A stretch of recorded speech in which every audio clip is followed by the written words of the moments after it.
Yes, morning po. Parang maiiyak na din ako doon sa mga nag-share na nauna. Nagpapasalamat lang po ako sa Panginoon.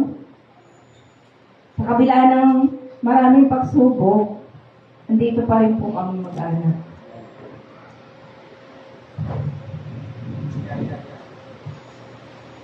Baka makagugulo. Sa kabila po nung nangyari ng mga ito pong taong ito, hindi lang po itong taong mga nakarambang taon. Yan. Nagpapasalamat po ako sa Diyos kasi po mas pinatatatag po ako ng Diyos. Hindi po natin, hindi po ninyo mahalata or siyempre po lagi tayong magkakasama dito. Pero sa kabila po noon, marami pong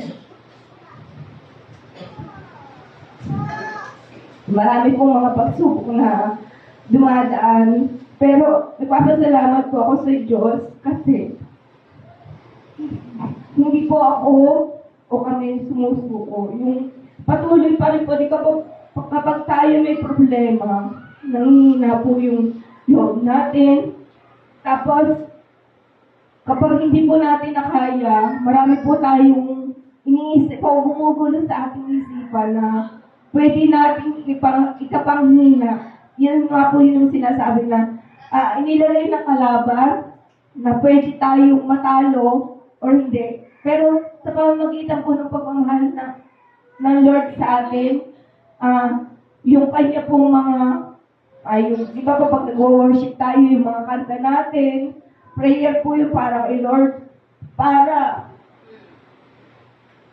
mas tumatag tayo. Yan, nagpapasalamat po din po ako sa Lord kasi sa kabila po ng pagsubok na yun, kaya po sa trabaho, or kung ano ba man po, nagkakaroon po ng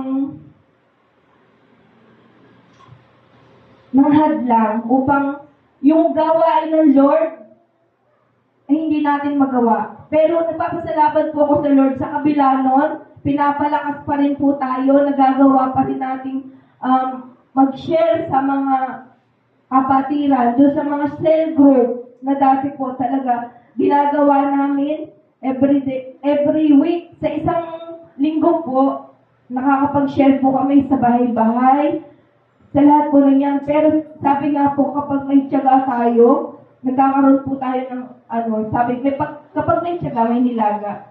Pero di ba po kahit anong gawin natin, kapag hindi kalooban ng Lord, kahit anong gawin natin pagsisikap, andyan po yung pagsubok lagi. Di ba po nakakalungkot minsan, kapag tayo nag-share tapos wala tayong madalang haluluwa sa church, malungkot po tayo. Kasi nung una po na binago na tayo ng Lord, kailangan po yung kapag binago na tayo ng Lord, yun po yung pagsusumikapan natin na gawin. Yung isip po natin, hindi lang tayo yung kapag nagtrabaho, nagkaroon tayo ng magandang buhay, hindi po yun eh. Nabago na po tayo ni Lord. Kaya ang iniisip po natin minsan iba na, yung makapag-akay tayo ng kaluluwa sa church. Di ba po?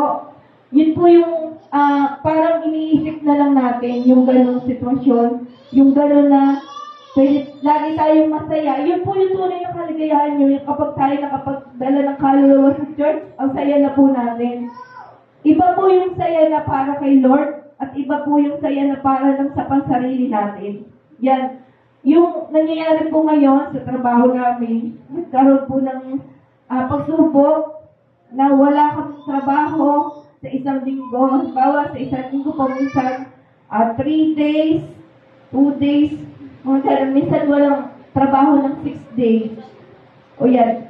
Yan po yung nangyayari talaga. Pero sabi nga po, saan tayo kukuha ng makakain? Saan tayo kukuha ng pambayad kung ano man yung babayaran natin? Pero sa awa po ni Lord, siya po yung gumagawa ng paraan kasi ipinagkatiwala po natin yung lahat ng ating mga bigatin dito po.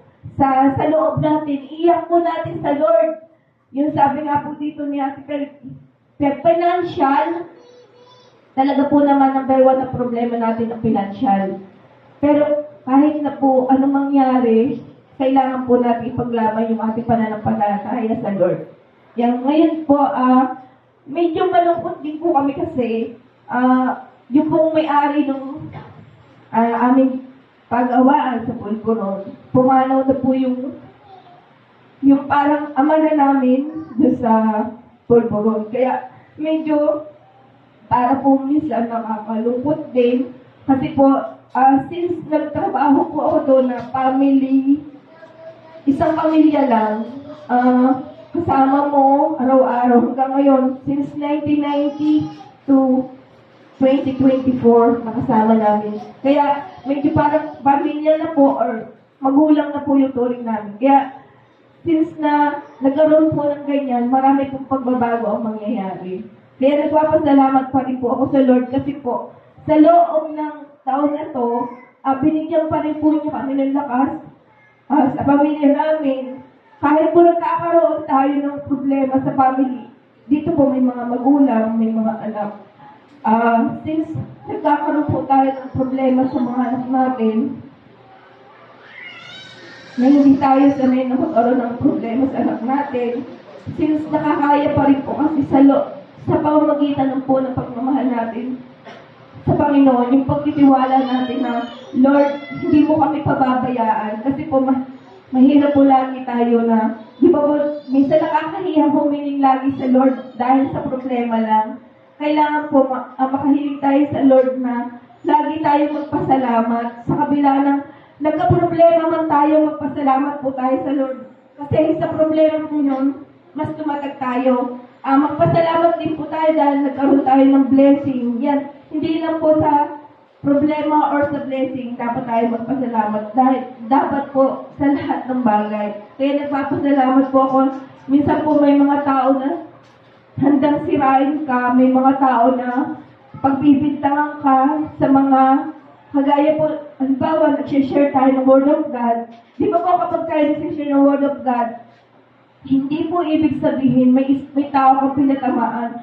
Kundi naisip mo, pwede mo siyang i-share para yung mga tao na nakakagawa ng i-share mo, magising. Amen po ba? Yun po yung parang inano ng Lord na kailangan mong gawin yun. Pero hindi po ibig sabihin, meron kang sa sarili mo na may tao kang sasaktan o patatamaan noon.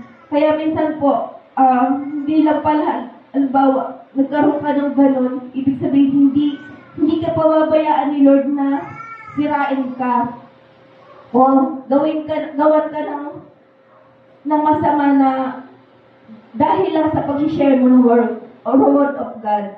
Kaya po nagpapasalamat ako sa Lord na kahit po anong mangyari, andito pa rin po kami nakakapagsalita, nakakapag-worship.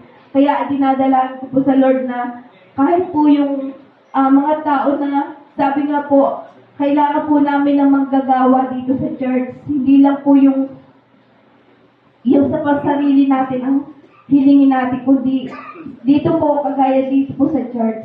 Kaya nagpapasalamat po ako sa Panginoon kahit anong mangyari o nagkaroon na ng problema tayo, lagi po tayo magpasalamat. Yun lang po.